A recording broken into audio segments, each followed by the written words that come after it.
Howdy all and welcome back to the channel. So thanks to everybody who's new subscribing around here. It's very great to have you here. Thank you very much for everything. All the likes and comments and support is really appreciated. So as you know, when I get to 10,000 subscribers, I will be doing a giveaway. So your sharing is really helping me. So obviously we just had Ubisoft Forward, and just want to give some thoughts on the event basically.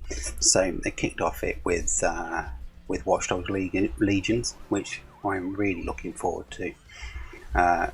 More so than all the other Watch Dogs, mainly because it's based in London and it's got quite a bit of a good English London vibe to it. So it's kind of, especially the Camden Market area and other areas that they're depicting, it's really good. So I'm really looking forward to this game. But obviously they've also added in Aiden Pearce from the first game, which I was really happy about. So I am looking forward to playing Watch Dogs Legions in October when it releases.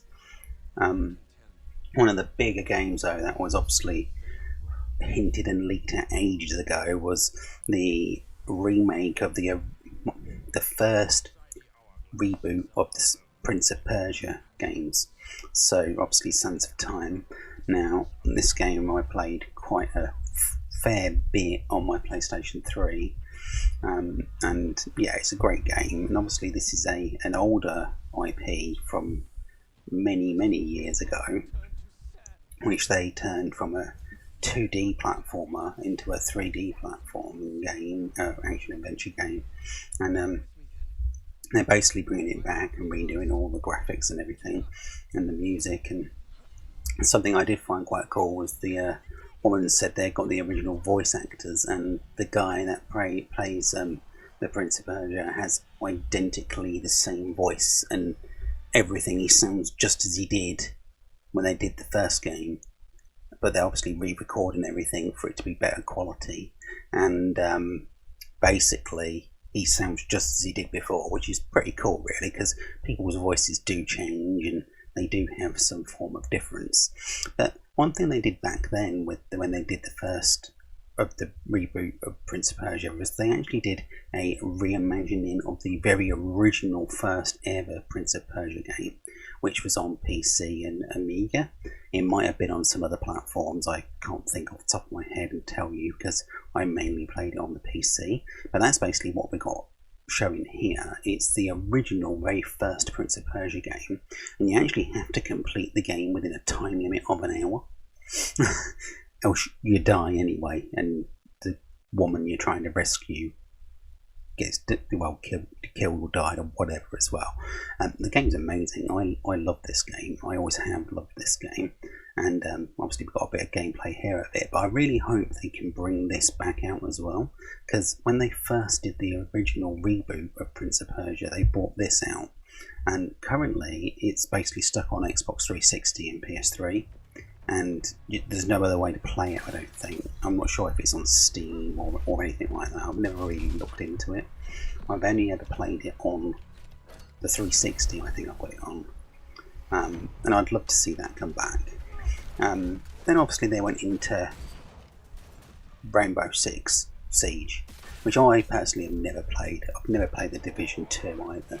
One of the biggest issues I've got with these is every time I go to play it there's a 40-50 gig update, and I'm not going to put that in to play for an hour and then delete it. But they're putting Sam Fisher in, which annoys the hell out of me, because why the hell can't we just get Splinter Cell back, please? Can't you just do a trilogy remake or redo the first one or whatever? Just let me have the normal game back. It's, you know, we want it. I want it. Everybody wants it. But they're adding Sam Fisher in, but to me, basically, they should just call this Tom Clancy's Rainbow Six Online, and then do standalone story games.